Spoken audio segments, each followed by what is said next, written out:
Magandang gabi po mga kapatid at sa pagbabasa po ng banal na kasulatan, aking po kayong inaanyayahan na makibasa sa akin sa Aklat ng Unang Hari sa chapter 6 hanggang sa 10 po ang ating babasahin. Amen. Bago po tayo magbasa, akin po din kayong inaanyayahan na manalangin. Amang Diyos na banal at makapangyarihan sa lahat, salamat po sa mga pagkakataong iyon pinagkakaloob sa amin na muli namin mga pagbubulay at mababasa ang iyong mga salita. Gabayan niyo po kami, panawan niyo po sa amin ang iyong mga aral. Sa Pangalan sa Amen. Ang pagtatayo ng templo. At nangyari ng ika-4 na raan at 80 taon pagkatapos na ang mga anak ni Israel ay nagkalabas sa lupain ng Ehipto, ng ika-4 na taon ng paghahari ni Salomon sa Israel ng buwan ng Zep na ikalawang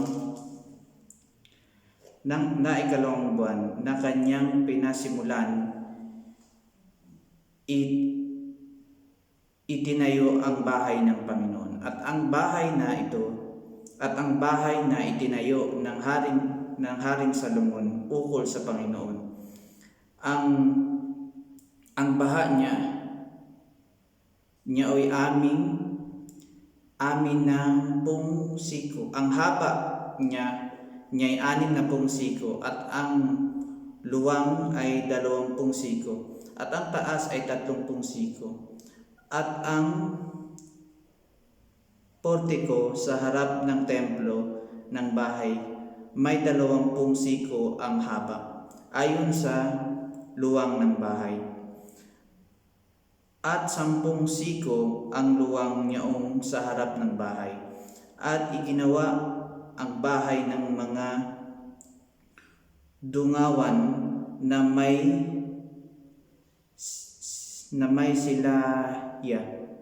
silahiya.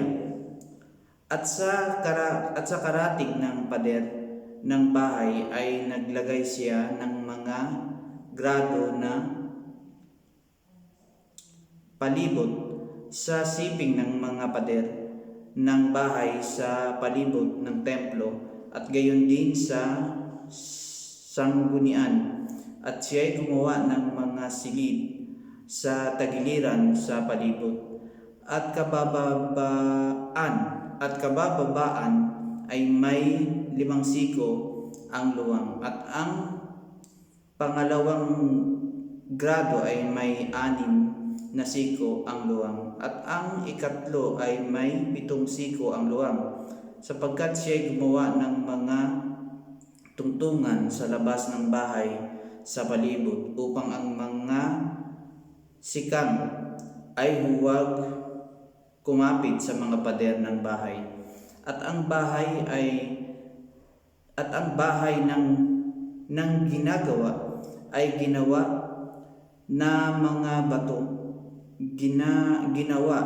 bato na inihanda sa tibagan ng bato at walang kahit pamukpok o palakol man o anumang kasangkapang bakal na narinig sa bahay samantalang itinatayo.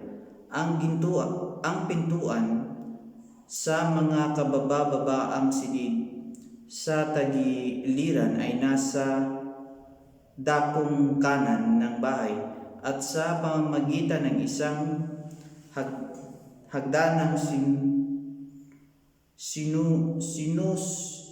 sinuso ay nakapapanhik sa pangalawang grado, at mula sa pangalawang grado ay sa ikatlo. Gayon itinayo niya ang bahay at tinapos at binubungan ang bahay ng mga sikam at mga tabla ng sedro.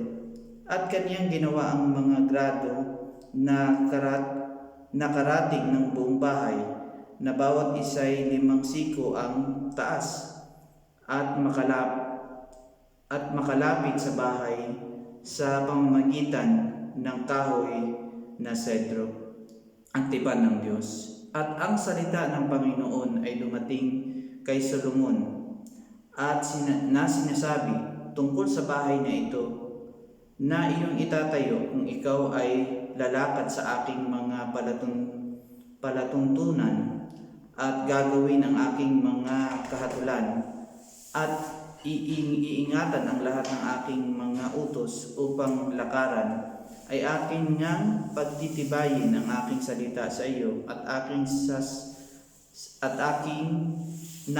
sinalita kay David na iyong ama, at ako'y tatahan sa gitna ng mga anak ni Israel at hindi ko pabayaan ang aking bayan Israel. Gayon itinayo ni Solomon ang bahay at tinapos ang kanyang ginawa ang mga panig sa loob ng bahay na kahoy na sedro mula sa lapag ng bahay hanggang sa mga panig ng kisame na kanyang binalot ng kahoy sa loob, at kaniyang tinakpan ang lapag ng bahay ng tabla na abeto. At siya'y gumawa ng isang silid na 20 siko ang pinakaloob ng bahay ng tabla na setro mula sa lapag hanggang sa mga panig sa itaas na kanyang ginawa sa loob na ukol sa sanggunian sa makatuwid bagay ukol sa kabanal-banalang dako. At ang bahay sa makatuwid bagay, ang templo sa harap ng sanggunian ay 40 siko ang haba. At may mga sedro sa loob ng bahay na inukitan ng kulukutin at mga bukang bulaklak. Lahat ay sedro, walang batong makikita. At siya'y naghanda ng isang sanggunian sa gitna ng pinakaloob ng bahay upang ilagay roon ang kaban ng tipan ng Panginoon.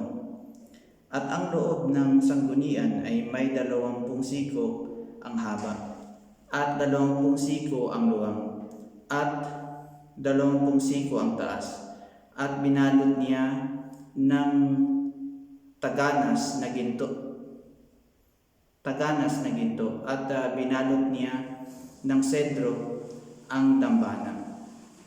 Sa gayong binalot ni Solomon ang loob ng bahay ng taganas na ginto, at kanyang kinanaan ng mga tanikalang ginto ang harapan ng sanggunian, at binalot ng ginto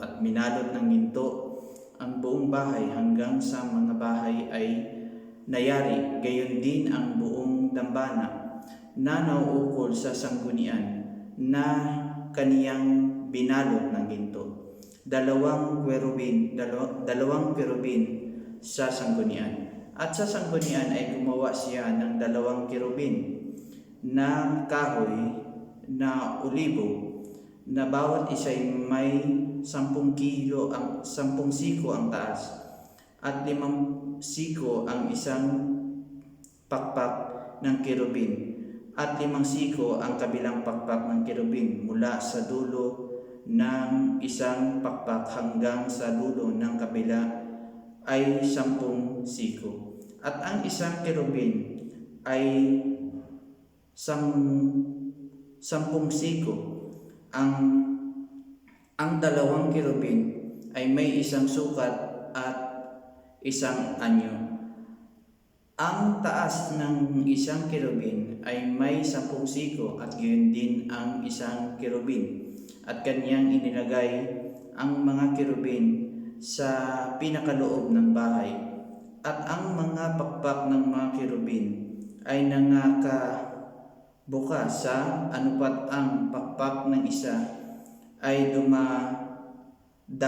dumadaidi sa isang panig at ang pakpak ng ikalawang kerubin ay dumadaidi sa kabilang panig at ang kanilang mga kabilang pakpak ay nagkakadaidi sa gitna ng bahay. At kanyang binalot ng ginto ang mga kerubin, mga ukit sa palibot at sa mga pintuan. Kanyang inukitan ang lahat ng panig ng bahay sa palibot ng mga ukit na larawan ng mga kerubin at ang mga puno ng palma at ng mga bukang bulaklak sa loob at sa labas.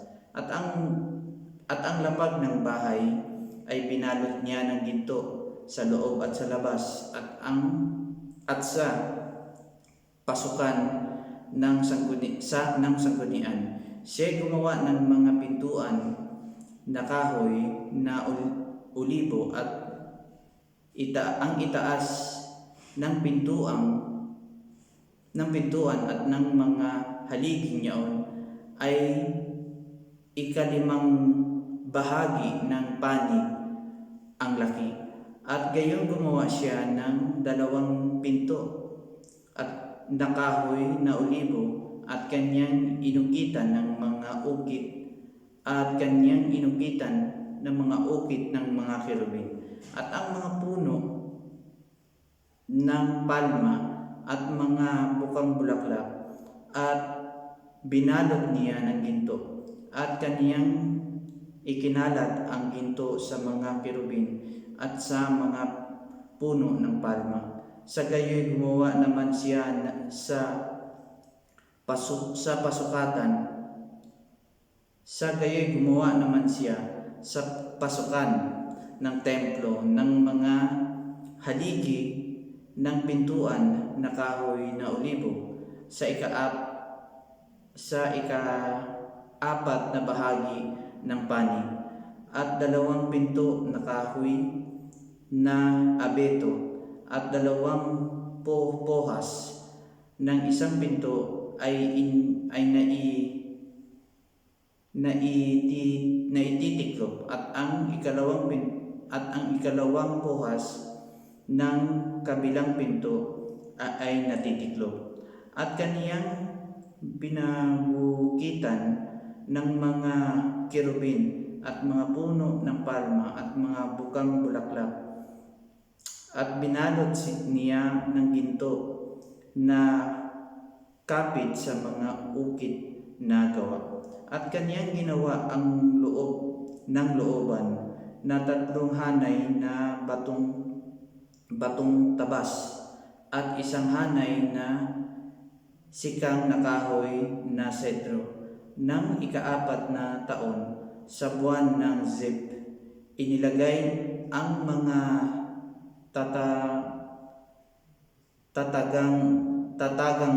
tatagang baon ng bahay ng Panginoon at nang ika-11 taon sa buwan ng Bul na siyang ika-8 buwan ay nayari ang bahay sa lahat ng bahagi niyaon at ayon sa buong anyo niyaon at naanupat 7 taong ginawa. Sariling bahay ni Salomon.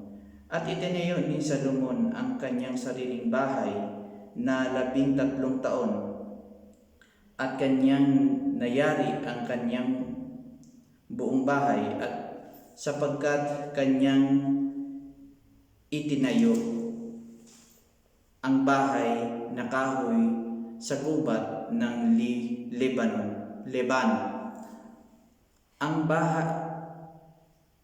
Ang habay 100 siko at ang luwang ay 50 siko at ang taas ay 30 siko sa 4 na hanay na haliging sedro na may sikang na sedro sa ibabaw ng mga haligi at binubungan ng sedro sa ibabaw ng 45 sekang na nasa ibabaw ng mga haligi, 15 sa isang hanay. At may mga dungawan sa 3 grado ang liwanag ng mga yaon ay nangakatapatan sa 3 grado. At ang lahat ng pintuan at ang haligi ay pawang parisukat ang anyo, at ang mga liwanag ay nangagkakatapatan sa 3 grado. At siya'y gumawa ng portiko na may mga haligi na haba niyaong 50 siko, at ang luwang niya ay 30 siko, at may isang portiko na nasa harap ng mga yaon at mga haligi at sikang na nasa harap ng mga yaon. At kaniyang ginawa ang portiko ng luklukan na kaniyang paghuhukuman. Sa makatuwid bagay ang portiko ng hukuman, at nababalot ng sentro sa lahat ng lapag. At ang kaniyang bahay na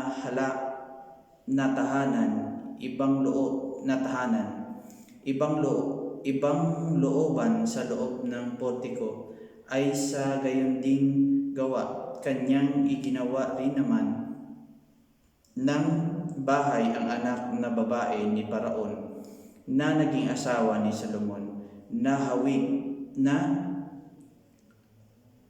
portikong ito.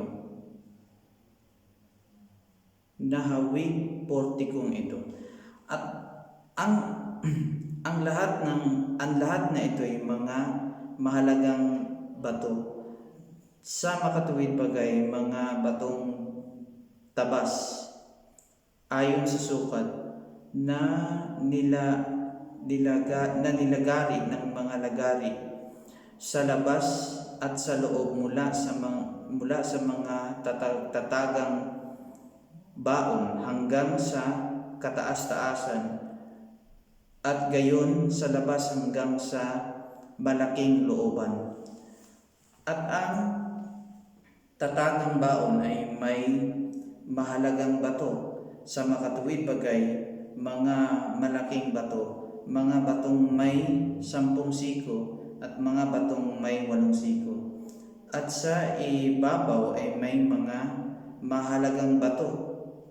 Sa makatuwid bagay, mga batong tabas ayon sa sukat at kahoy na sedro. At ang malaking looban sa palibot ay may 3 hanay ng batong tabas at isang hanay na sikang na sedro, gaya ng pinakaloob na looban ng bahay ng Panginoon at ng portiko ng bahay.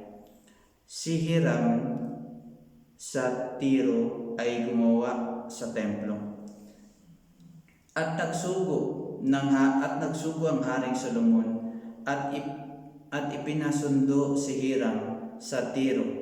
Siya anak ng isang babaeng bao na sa lipi ni Neptali, at ang kaniyang ama ay lalaking taga Tiro na manggagawa sa tanso. At siya'y puspos ng karunungan at katalinuhan at kabiasnan upang gumawa ng lahat na gawain sa tanso. At siya'y naparoon sa Haring Solomon at ginawa ang lahat niyang gawain, sapagkat kaniyang tinabas ang dalawang haligi na tanso na may 18 siko ang taas, ang bawat isa, at isang panukat na pisik na may 12 siko ay maipalilibid sa bilog ng alinman sa bawat isa. At siya gumawa ng dalawang kapitel na binubong tanso upang ilagay sa mga dulo ng mga haligi. Ang taas ng isang kapitel ay 5 siko at ang taas ng kabilang kapitel ay 5 siko. May mga yaring nilambat at may tirintas na yaring tinanikala na ukol sa mga kapitel na nasa dulo ng mga haligi. 7 ang isang kapitel at 7 ang kabilang kapitel. Gayon ginawa niya ang mga haligi at mayroong 2 hanay sa palibot ng isang yaring lambat upang takpan ang mga kapitel na nasa dulo ng mga haligi. At gayon ang ginawa niya sa kabilang kapitel. At ang mga kapitel na nasa dulo ng mga haligi sa portiko ay may yaring lila na 4 na siko. At may mga kapitel naman sa dulo ng 2 haligi na malapit sa pinakatiyan na nasa siping ng yaring lambat. At ang mga granada ay 200 na nahanay sa palibot sa 2 kapitel. At kaniyang tinayo ang mga bahagi sa portiko ng templo at kaniyang itinayo ang kaniyang haligi at ipinangalang Hakim. At kaniyang itinayo ang ikaliwang haligi at ipinangalanang Boaz. At ang dulo ng mga haligi ay may yaring lila. Sa gayon ang ginawa ng mga haligi ay nayari.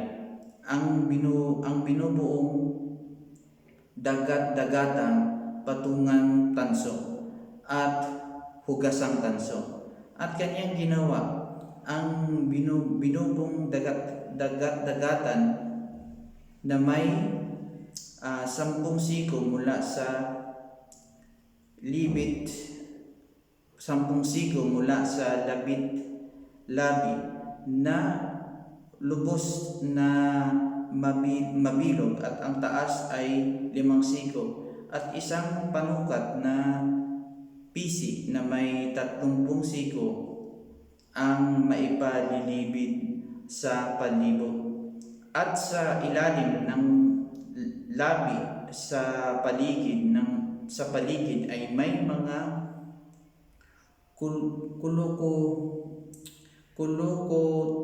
kulukuti sa palibot na 10 sa bawat siko na nakalibid sa dagat-dagatan sa palibot. Sa mga kulukuti ay 2 hanay na binubo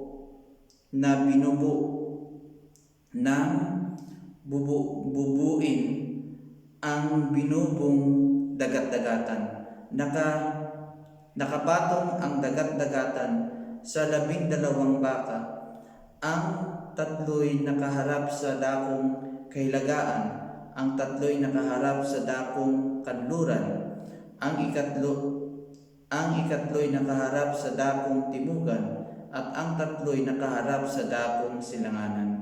At ang dagat-dagatan ay napapatong sa mga yaon at ang lahat na pawitan ng mga yaon ay nasa loob. At ang kapal ng dagat-dagatan ay 1 dangkal at ang labi niyaon. At yari gaya ng labi ng 1 tasa gaya ng bulaklak na lila. Naglalaman ng 2,000 bat. At siya'y gumawa ng 10 patungang tanso, 4 na siko ang haba ang bawat isa, at 4 na siko ang luwang, at 3 siko ang taas. At ang pagkahayari ng mga patungan ay ganitong paraan: may mga gilid na takip sa pagitan ng mga sumpong, at sa mga gilid na takip na nasa pagitan ng mga sumpong ay may mga leon, mga baka, at mga kerubin. At sa itaas ng mga sumpong ay may tungtungan sa ibabaw, at sa ibaba ng mga leon at mga baka ay may mga tirintas na nangagbitin. At bawat patungan ay may 4 na gulong na tanso, at mga ejing tanso, at mga 4 na, at ang paa niyaong may mga lapatan. Sa ilalim ng hugasan ay may mga lapatan na binubo na may mga tirintas na siping ng bawat isa. At ang bunganga niyong nasa loob ng tapetel, at ang taas ay may 1 siko, at ang bunganga niya ay mabilog ayon sa pagkayari ng tungtungan, na may 1 sikot kalahati. At sa bunganga naman niyaon may mga ukit, at ang mga gilid ng mga yaon ay parisukat, hindi mabilog. At ang 4 na gulong ay nasa ibaba ng mga gilid, at ang mga iging mga gulong ay nasa patungan. At ang taas ng bawat gulong ay 1 siko at kalahati. At ang pagkagawa ng mga gulong ay gaya ng pagkagawa ng mga gulong ng karo, ng mga igi, ng mga yaon, at ang mga ilanta ng mga yaon, at ang mga rayos ng mga yaon, at ang mga baho niyaon ay pawang binubo. At may 4 na lapatan sa 4 na panulok ng bawat patungan ng mga lapatan ay kaputol ng patungan. At sa ibabaw ng patungan ay may 1 nakababakod na mabilog, na may kalahating siko ang taas. At sa ibabaw ng patungay nandoon ang mga panghawak, at ang mga gilid ay maputol niya. At sa mga lamina ng mga panghawak niya, at sa mga gilid niya ay kaniyang inukitan ng mga kerubin, mga leon, at mga puno ng palma ayon sa pagitan ng bawat isa, na may mga tirintas na palibot. Ayon sa paraang ito ay kaniyang ginawa ang 10 patungan. Lahat ng yaon ay iisa ang pagkabubo, iisa ang sukat, at iisa ang anyo. At siya'y gumawa ng 10 hugasan tanso. Isang hugasan ay isang hugasan ay naglalaman ng 40 bat, at bawat hugasan ay may 4 na siko, at sa bawat isa sa 10 patungan ay isang hugasan. At kanyang inilagay ang mga patungan, 5 sa kaniyang tagiliran ng bahay at 5 sa kaniyang tagiliran ng bahay, at kanyang inilagay ang dagat-dagatan sa tagilirang kanan ng kanyang kanan ng bahay sa dakong silanganan sa dakong timugan. At ginawa ni Hiram ang mga hugasan at ang mga pala at ang mga mangkok. Gayon tinapos gawin ni Hiram ang lahat na gawa na kaniyang ginawa sa Haring Solomon sa bahay ng Panginoon. Ang 2 haligi at ang 2 kabilugan sa paligid ng mga kapitel na nasa dulo ng mga haligi, at ang 2 yaring lambat na nakaligid sa 2 kabilugan ng mga kapitel na nasa dulo ng mga haligi, at ang 4 na raang granada na sa 2 yaring lambat, ang 2 hanay na granada sa bawat yaring lambat upang makaligid sa 2 kabilugan ng mga kapitel na nasa dulo ng mga haligi, at ang 10 patungan at ang 10 hugasan sa ibabaw ng mga patunganan, at ang isang dagat-dagatan at ang 12 baka sa ilalim ng dagat-dagatan, at ang mga palyok at ang mga pala at ang mga mangkok sa makatuwid bagay, lahat ng kasangkapang ito na ginawa ni Hiram sa Haring Solomon sa bahay ng Panginoon ay pawang tansong binuli. Sa kapatagan ng Jordan, binubo ng hari sa makatuwid. Sa kapatagan ng Jordan, binubo ng hari sa malagkit na lupa na nasa pagitan ng Sukot at ng Sartan, at lahat ng kasangkapan ay hindi tinimbang ni Solomon, sapagkat totoong napakarami ang timbang ng tanso ay hindi makukuro. At ginawa ni Solomon ang lahat na kasangkapan na nasa bahay ng Panginoon, ang ginintong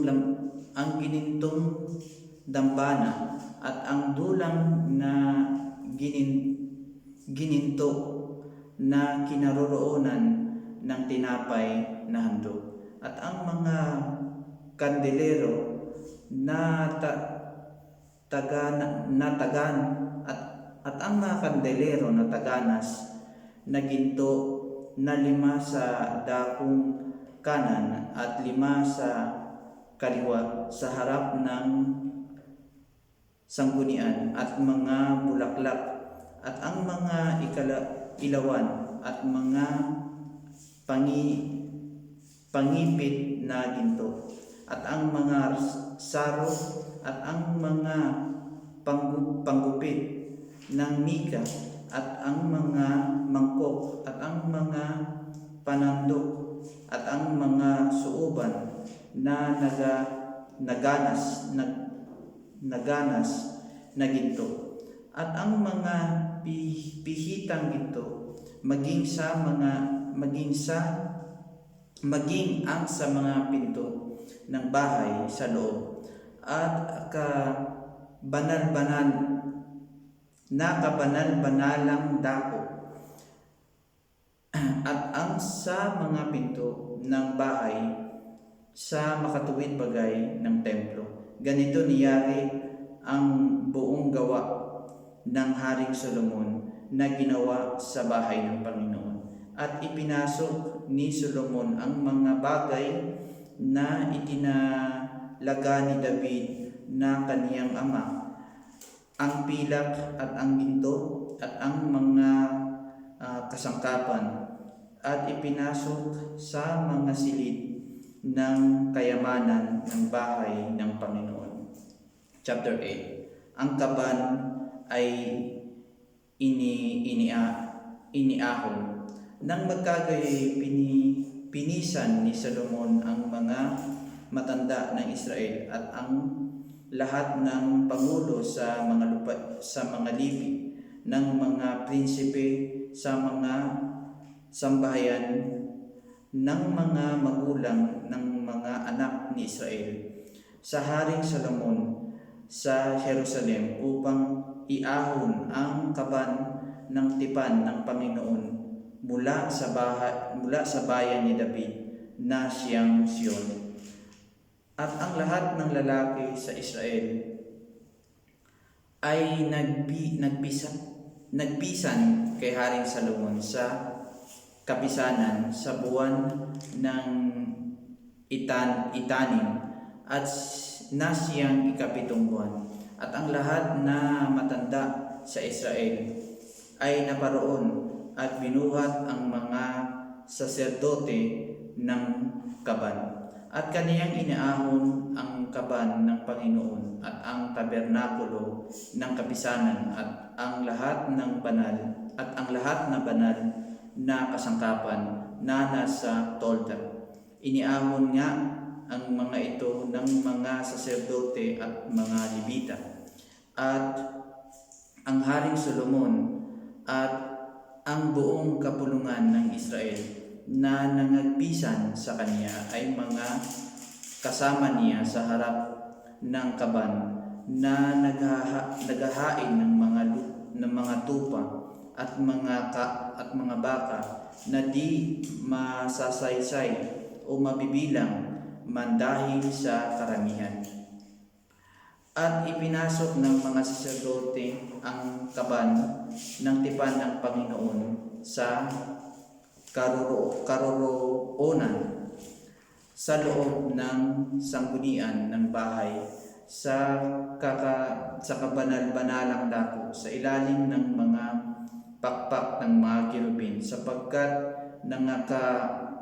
nangakabuka ang mga pakpak ng mga kirubin sa dako ng kaban. At ang mga kirubin ay nagbibigay kanlong sa kaban at sa mga pingga niyaon sa ibabaw. At ang mga pingga ay nangapakahaba. Ang mga dulo ng mga pingga ay nakikita mula sa dakong banal sa harap ng sanggunian, ngunit hindi nakikita sa labas. Nandoon hanggang sa araw na ito. Walang anumang bagay sa kaban liban sa 2 tapyas na bato na inilagay ni Moises doon sa Horeb, nang ang Panginoon ay makapagtipan sa mga anak ni Israel nang siya'y lumabas sa lupain ng Ehipto. At nangyari nang ang mga saserdote ay magsisilabas sa dakong banal na napuno ng ulap ang bahay ng Panginoon, at anupat ang mga saserdote ay hindi at ang na anupat ang mga saserdote ay hindi makatayo upang mga siwa dahil sa ulap, sapagkat napuno ng kalulatian ng Panginoon ang bahay ng Panginoon. Talumpati ni Solomon. Nang magkagayoy nagsalita si Solomon, ang Panginoon nagsabi na siya'y tatahan sa salimuot na kadiliman. Tunay na ipinatayo kita ng isang bahay na tahanan, ng isang dako upang iyong tahanan magpakailanman, at ipinihit ng hari ang kanyang mukha, at binasbasan ang buong kapisanan ng Israel.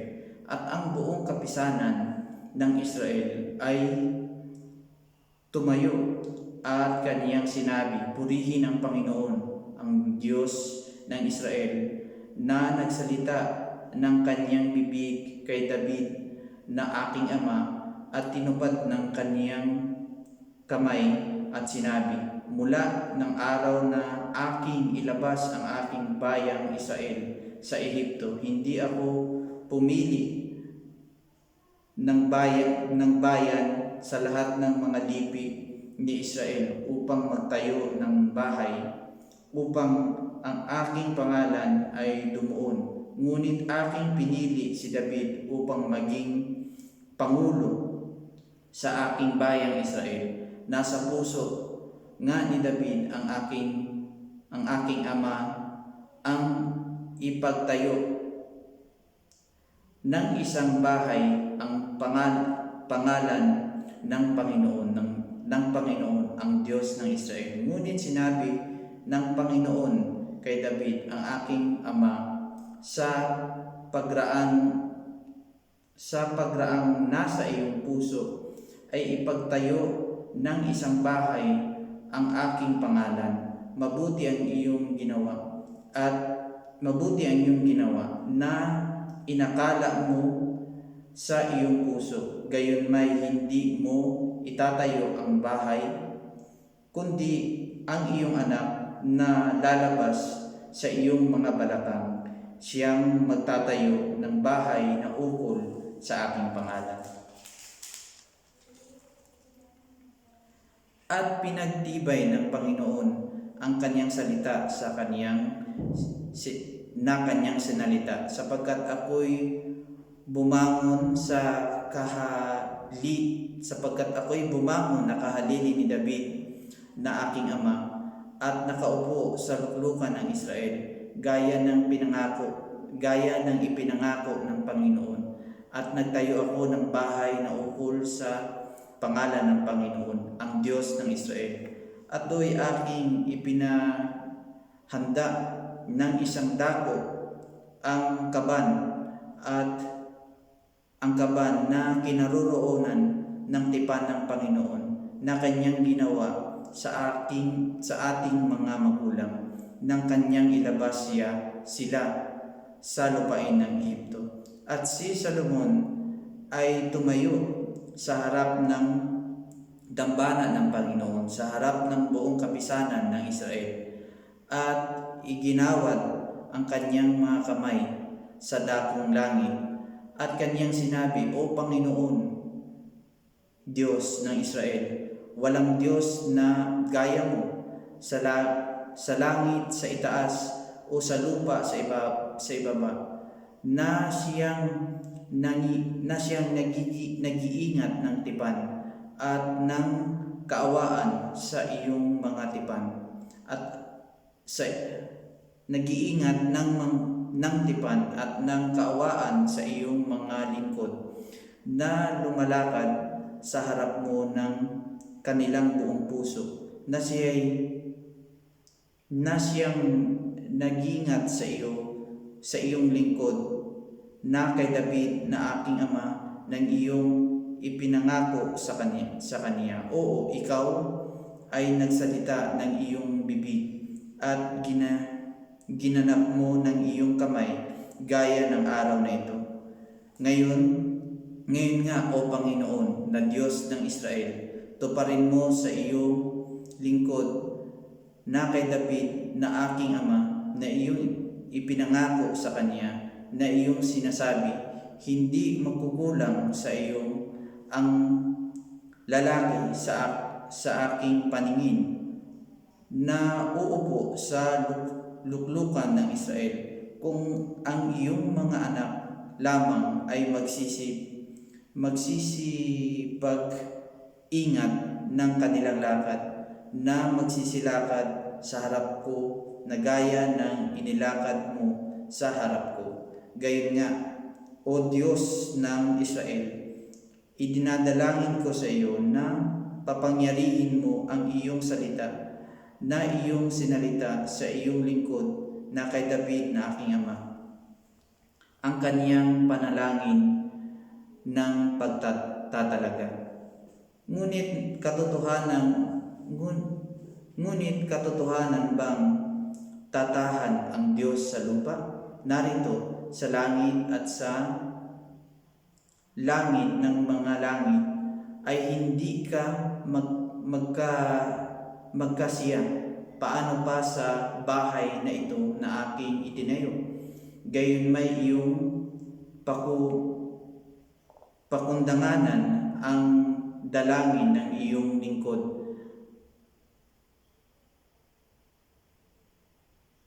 Dalangin ng iyong lingkod at ang kaniyang pamanhik, O Diyos, o Panginoon kong Diyos, na dinggin ang daing at dalangin na idinadalangin ng iyong lingkod sa harap mo sa araw na ito. Na anupat ang iyong mga mata ay idilat sa dako ng bahay na ito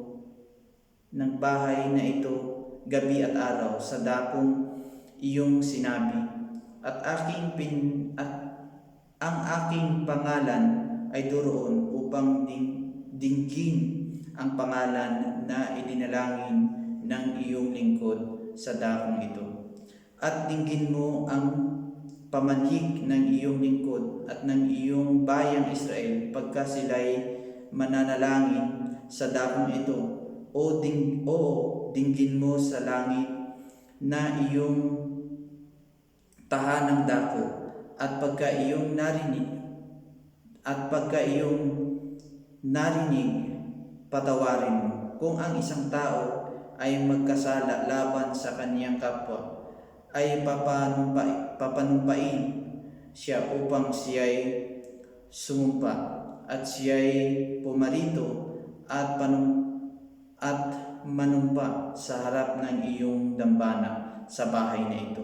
Dinggin mo nga sa langit at iyong gawin, at hatulan mo ang iyong mga lingkod na iyong parusahan ang masama, upang iyong dalhin ang kaniyang lakad sa kaniyang sariling ulo, at ariing ganap ang matuwid upang bigyan siya ng ayon sa kanyang katuwiran.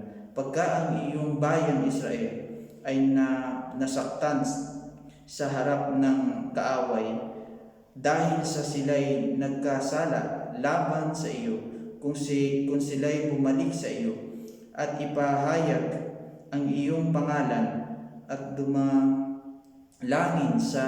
dumalangin at pumanhig sa iyo sa bahay na ito, dinggin mo nga sa langit at ipatawad mo ang sala ng iyong bayang Israel, at dalhin mo sila uli sa lupain ng iyong ibinigay sa kanilang mga magulang. Pagka ang langit ay nasanhan at walang ulan dahil sa sila'y nagkasala laban sa iyo, kung sila'y dumalangin sa dakong ito at ipahayag ang iyong pangalan at taligdan ang kanilang kasalanan, pagka iyong pinighati sila, dinggin mo nga sa langit at ipatawad mo ang sala ng iyong mga lingkod at ng iyong bayang Israel, pagka iyong tuturuan sila ng mabuting daan na kanilang dapat lakaran. At paulanan mo ng iyong paulanan mo ng iyong lupain ng iyong ibinigay sa iyong bayan na pinakamana. Kung magkaroon ng kagutom sa lupain, kung magkaroon ng salot, kung magkaroon ng pagkatuyo o amag, balang o tipaklong, kung kulungin sila ng kanilang kaaway sa lupain ng kanilang mga bayan, anumang salot, anumang sakit na magkaroon, anumang dalangin at pamanhik na gawin ng sinumang tao o ng iyong buong bayang Israel, na makikilala ng bawat tao ang salot sa kanilang sariling puso at iuunat ang kanilang mga kamay sa dako ng bahay na ito. Dinggin mo nga sa langit ang iyong tahanang dako, at ikaw ay magpatawad at gumanti ka sa bawat taong ayon sa lahat niyang mga lakad, na ang puso ay iyong natataho, sapagkat ikaw lamang ang nakakataho ng mga puso ng lahat ng mga anak ng mga tao, upang sila'y matakot sa iyo sa lahat ng kaarawan ng kanilang ikabubuhay sa lupain na iyong ibinigay sa aming mga magulang. Bukod dito, tungkol sa taga-ibang lupa na hindi sa iyong bayang Israel, pagka sila'y magbubuhat sa isang malayong lupain dahil sa iyong pangalan, sapagkat kaniyang mababalitaan ang iyong dakilang pangalan at ang iyong makapangyarihang kamay at ang iyong unat na bisig, pagka siya ay paririto at dadalangin sa dako ng bahay na ito. Dinggin mo nga sa langit na iyong tahanang dako, at gawin mo ang ayon sa lahat na idalangin sa iyo ng taga-ibang lupa, upang makilala ng lahat ng mga bayan sa lupa ang iyong pangalan, upang matakot sa iyo gaya ng iyong bayang Israel, at upang kanilang makilala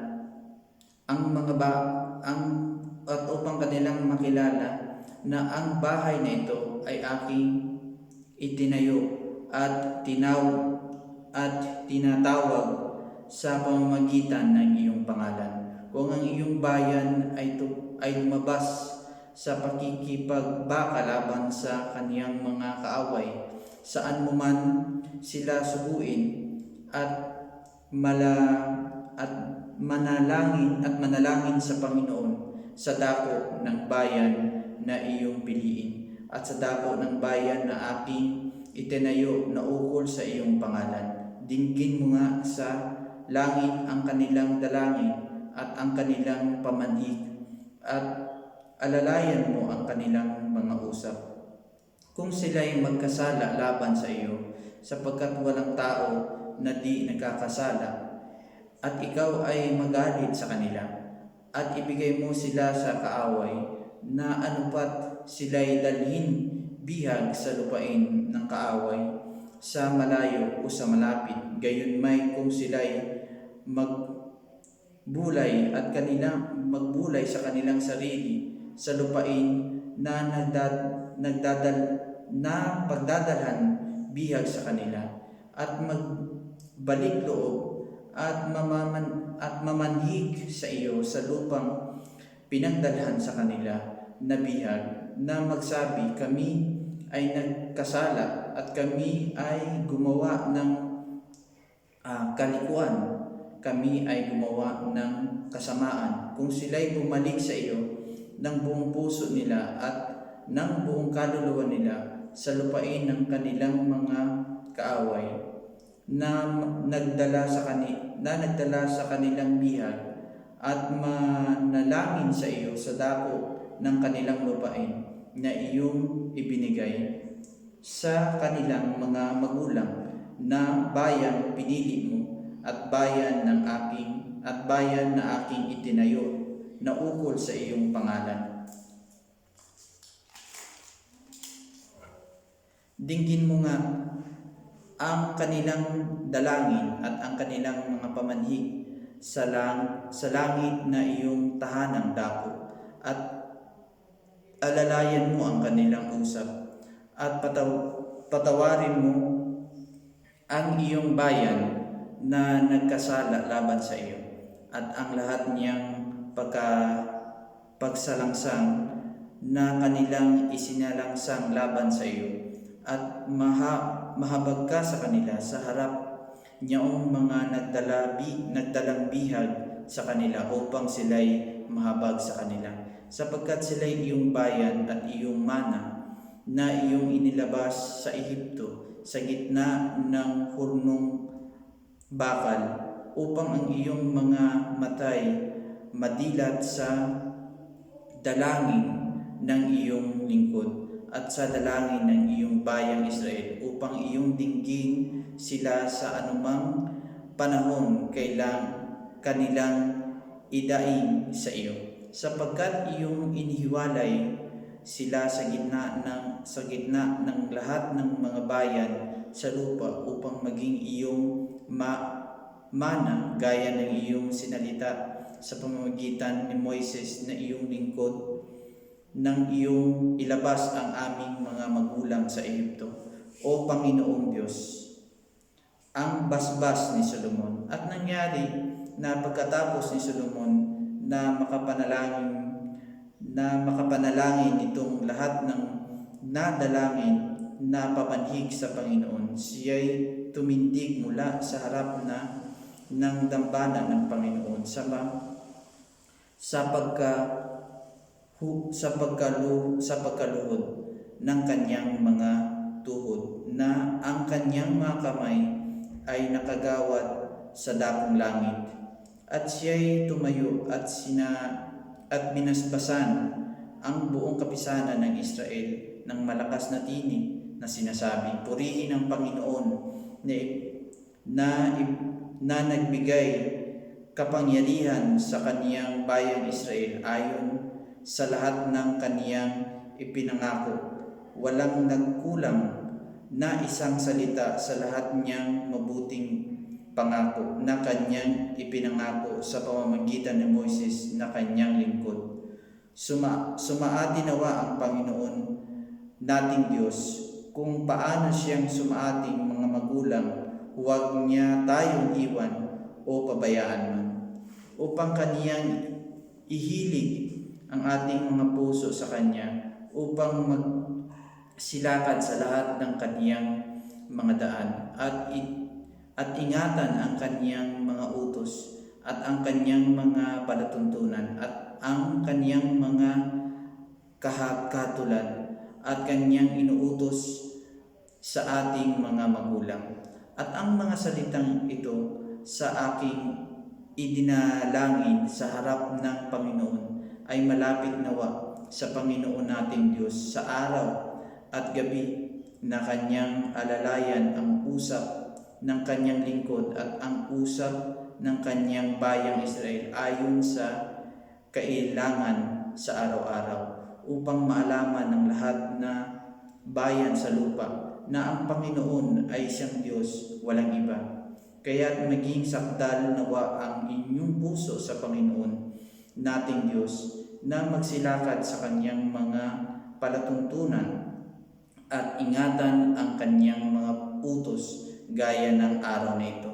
At ang hari at ang buong Israel na kasama niya ay naghandog ng hain sa harap ng Panginoon, at naghandog si Solomon ng haing mga handog tungkol sa kapayapaan ng kanyang inihandog sa Panginoon.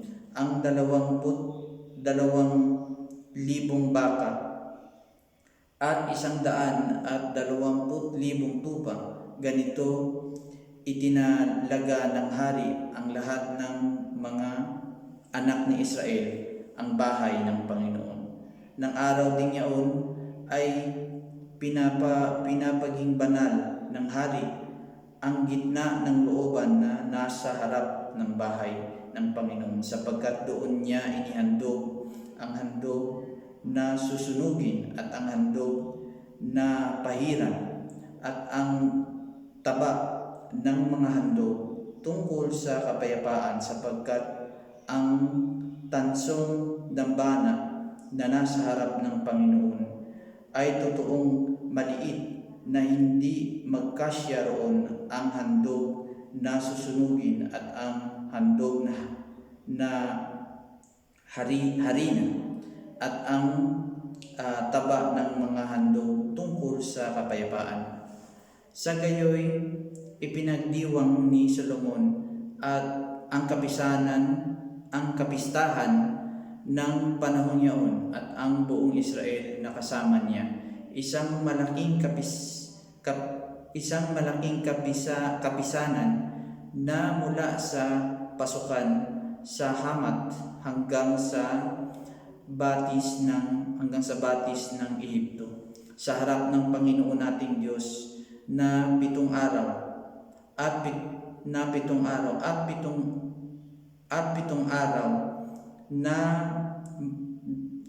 araw sa makatuwid bagay 14 na araw. Nang ikawalong araw ay kanyang pinangalanan ang bayan at ang kanyang pinuri ang hari at naparoon sa kanilang mga tolda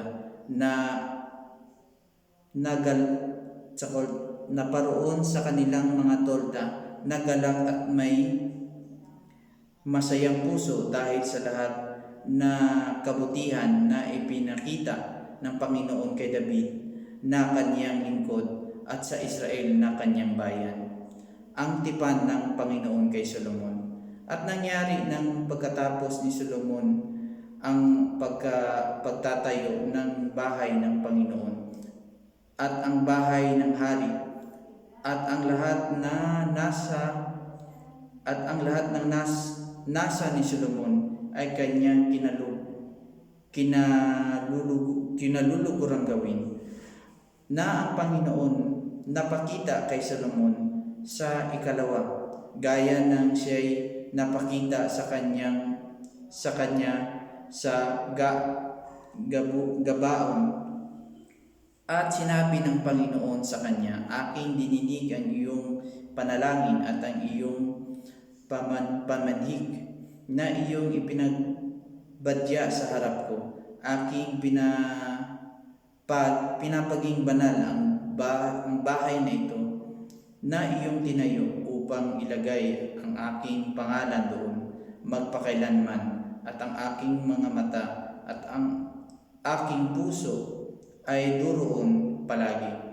At tungkol sa iyo, kung ikaw ay lalakad sa harap ko gaya ng inilakad ni David ay na iyong ama, sa pagtatapat ng puso at sa katuwiran na gaya na gagawa ka ng ayon sa lahat ng aking inuutos sa iyo, at ingatan mo ang aking mga palatuntunan at aking mga kahatulan, ay aking ngang itatatag ang luklukan ng iyong kaharian sa Israel magpakailanman, ayon sa aking ipinangako kay David na iyong ama, na sinasabi, hindi magkukulang sa iyo ng lalaki sa luklukan ng Israel. Ngunit kung kayo ay magsisihiwalay sa pagsunod sa akin, kayo o ang iyong mga anak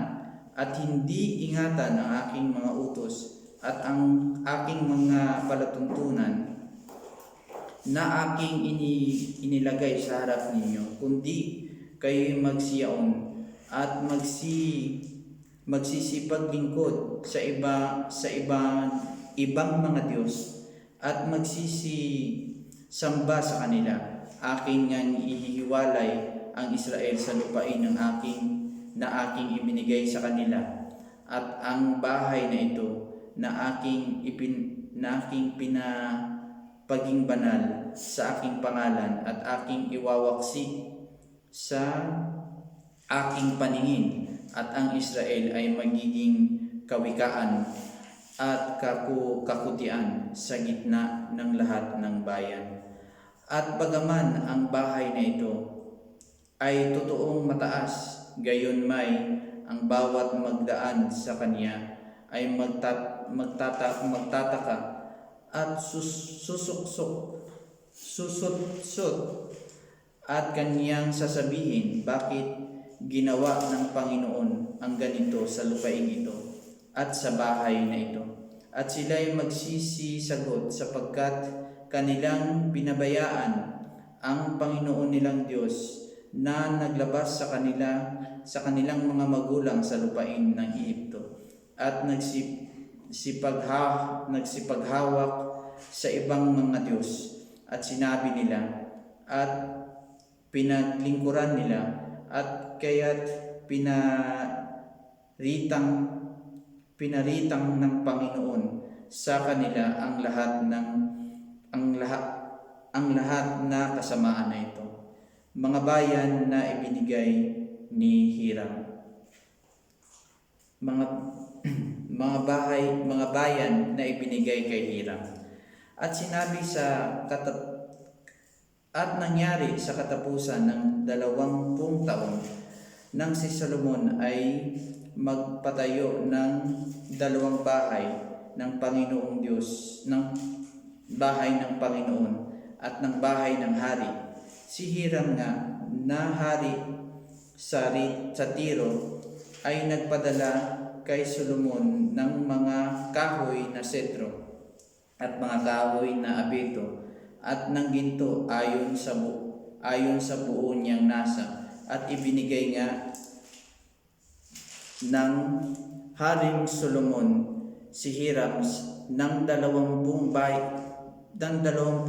bayan sa lupain ng Galilea. At lumabas si Hiram sa Tiro upang tingnan ang mga bayan na ibinigay ni Solomon sa kanya, at hindi niya kinalugdan. At kanyang sinabi, anong mga bayan itong iyong ipinagbibigay sa akin, kapatid ko? At tinawag niya lupain ng Kabul hanggang sa araw na ito.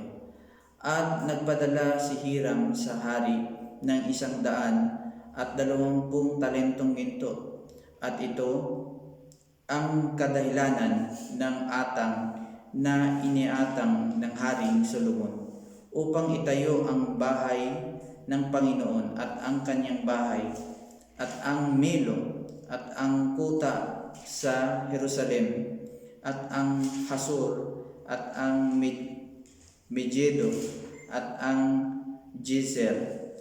Si Faraong hari sa Ehipto ay umahon at sinakop ang Gezer at sinunog ng apoy at pinatay ang mga Kananeo na nagsisitahan sa bayan, at ibinigay na pinakabahagi sa kanyang anak na babae na asawa ni Solomon.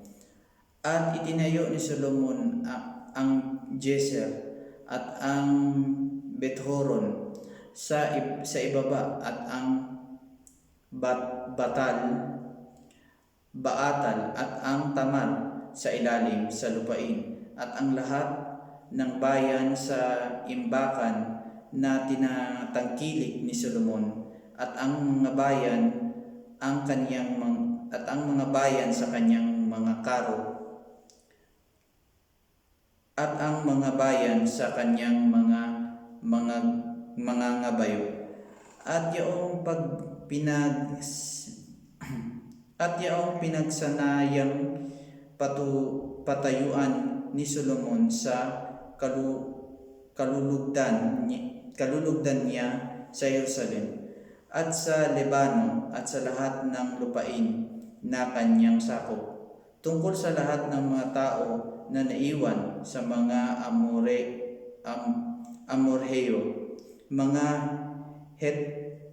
Heteo, mga Fereo, mga Hebeo at mga Jebuseo, na hindi sa mga anak ni Israel, sa kanilang mga anak na iniwan pagkamatay nila sa lupa, na hindi na nalipol na lubos ng mga anak ni Israel. Ay sa kanila nagtindig si Solomon ng pulutong ng alipin hanggang sa araw na ito. Ngunit hinggil sa mga anak ni Israel ay walang ginawang alipin si Solomon kundi sila'y mga lalaking mandidigma at kanyang mga lingkod at kanyang mga prinsipe at kanyang mga punong kawal at mga pinuno at kanyang mga karo at sa kanyang mga ngabayo. Ito ang mga punong kapatas na nangasa gawain ni Solomon. 550 na nagsisipagpuno sa bayan na nagsisigawa sa gawain. Ngunit ang anak na babae ni Faraon ay umahon mula sa bayan ni David sa kanyang bahay na itinayo ni Solomon na ukol sa kaniya, saka itinayo niya ang Milo at makaitlo.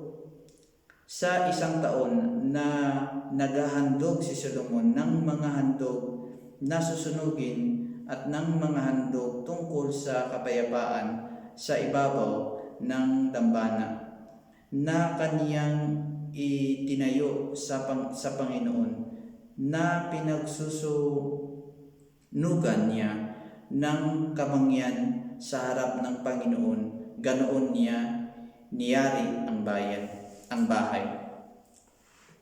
Sasakyang dagat ni Solomon at nagpagawa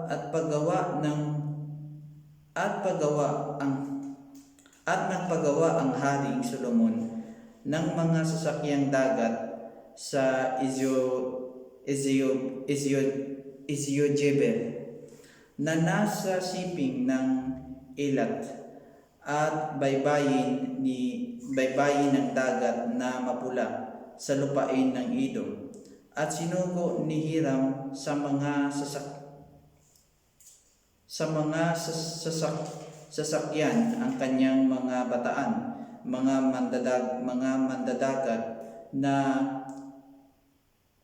bihasa sa dagat sa nakasama ng mga bataan ni Solomon, at siya'y nagsiparoon sa Ophir at nagsikuha mula roon ng ginto na 420 talento at dinala sa Haring Solomon. Chapter 10.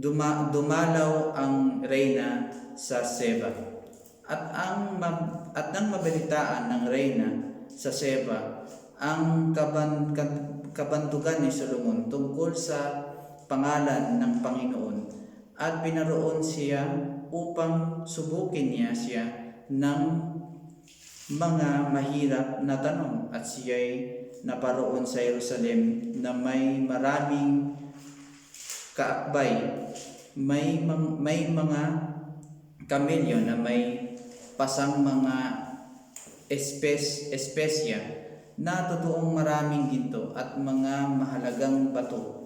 At nang siya'y dumating kay Solomon, ay kaniyang inihinga sa kanya ang lahat na laman ng kanyang dibdib at isinaysay ni Solomon sa kanya ang lahat ng kanyang mga tanong. Walang bagay na lihim sa hari na hindi niya isinaysay sa kanya. At nang makita ng reyna sa Seba ang buong karunungan ni Solomon at ang bahay na kanyang itinayo at ang pagkain na kaniyang dulang at ang pagkaayos ng kaniyang mga alila at ang tayo ng kaniyang mga tagapagpangasiwa at ang kaniyang mga pananamit at ang kaniyang mga tagahawak ng saro at ang kaniyang mga at ang kaniyang sampahan na kaniyang sinasampahan sa bahay ng Panginoon ay nawalan siya ng diwa. At sinabi niya sa hari, tunay na balita ang aking narinig sa aking sariling lupain tungkol sa iyong mga gawa at ang iyong karunungan. Gayunmay hindi ko pinaniwalaan ang mga salita hanggang sa ako'y dumating at nakita ang aking mga mata at nakita ng aking mga mata. At narito ang kalahati ay hindi na nasaysay sa akin. Ang iyong karunungan ay nagpakaginhawa ay higit kaysa kabantugan na aking narinig. Maginhawa ang iyong mga lalaki, maginhawa ang iyong mga lingkod na ito, at nagsisitayong palagi sa harap mo at nakakarinig ng iyong karunungan. Purihin ang Panginoon mong Diyos na nalulugod sa iyo upang ilagay ka sa luklukan ng Israel, sapagkat minamahal ng Panginoon ang Israel magpakailanman. Kaya't ginawa ka niyang hari upang gumawa ng kahatulan at ng katuwiran. At siya'y nagbigay sa hari ng 100 at 20 talentong ginto at ang espesya na totoong sagana at mga mahalagang bato. Kailanmay hindi nagkaroon ng gayong kasaganaan ng mga espesya gaya ng mga ito na ibinigay ng reyna sa Seba sa Haring Solomon. At ang mga sasakyang dagat naman ni Hiram na nagsipagdala ng ginto mula sa Ophir ay nagsipagdala ng saganang kahoy na almog at mga mahalagang bato mula sa Ophir. At ginawa ng hari ng mga haligi ang mga kahoy na almog at sa bahay ng Panginoon, at sa bahay ng hari, at ginawa ring mga alpa at mga salteryo at mga awit. Kailan may hindi dumating ang mga gayong kahoy na almog o nakita man hanggang sa araw na ito.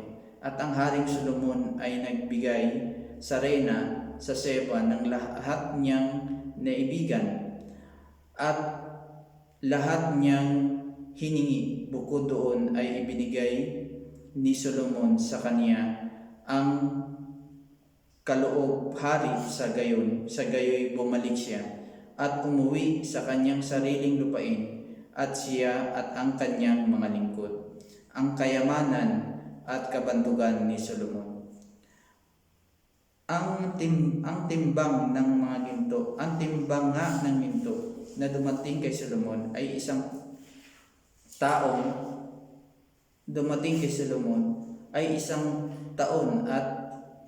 ay 666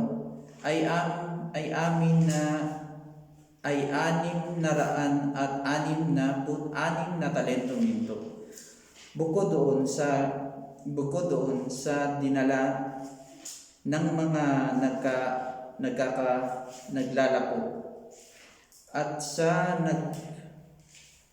kalakal ng mga ngalakal at sa lahat ng hari ng halu-halong bayan at sa mga gobernador sa lupain. At ang Haring Solomon ay gumawa ng 200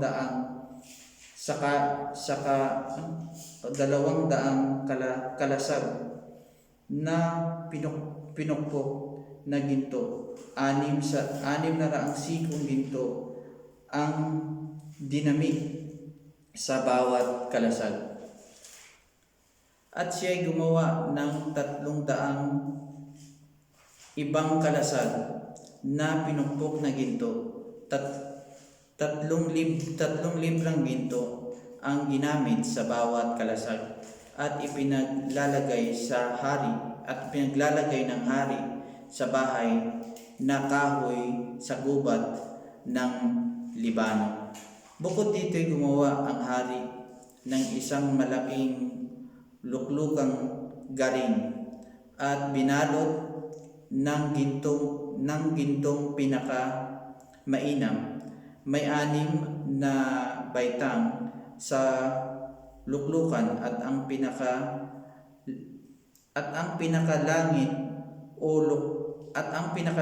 ng luklukan ay mabilog na likuran at may mga pinakakamay sa bawat tagiliran sa siping ng dako ng upuan at 2 leon ang nakatayo sa siping ng mga pinakakamay at 12 leon ang nakatayo roon sa isang dako at sa kabilang dako sa ibabaw ng 6 na baitang. Walang nagawang gayon sa alinmang kaharian. At sa lahat na sisidlang inuman ng Haring Solomon ay ginto at ang lahat ng sisidlan sa bahay na kahoy sa gubat ng Libano ay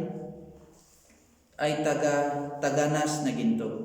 Walang pilak, hindi mahalaga ito sa mga karawan ni Solomon sapagkat ang hari ay mayroon sa dagat ng mga sasakyan na yari sa Tarsis na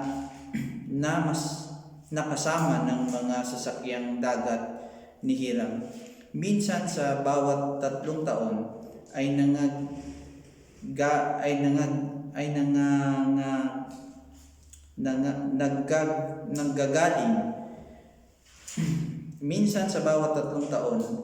naggagaling ang mga sasakyang dagat sa yari sa Tarsis na nagdadala ng ginto at pilak at galing at mga unggoy at mga pabong riyal. Sa gayon ang Haring Solomon ay humigit sa lahat ng mga hari sa lupa, sa kayamanan at sa karunungan, at hinarap ng buong lupa ang harapan ni Solomon upang makinig sa kaniyang karunungan at inilagay ng Diyos sa kanyang puso.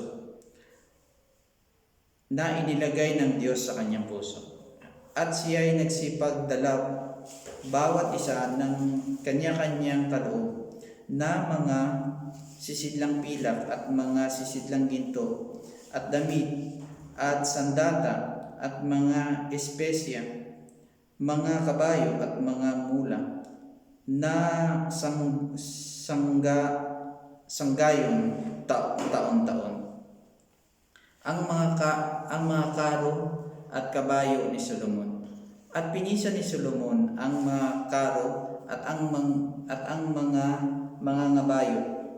At siya ay may 1,400 karo at 12,000 mga ngabayo na kanyang inilagay sa mga bayan ng mga karo at kasama ng hari sa Jerusalem.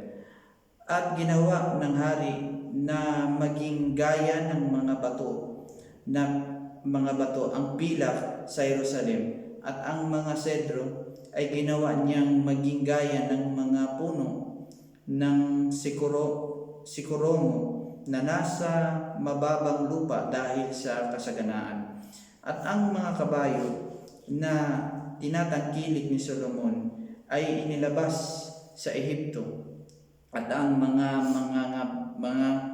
mangangalakal ng hari ay nagsitanggap ng kawan ng mga yaon.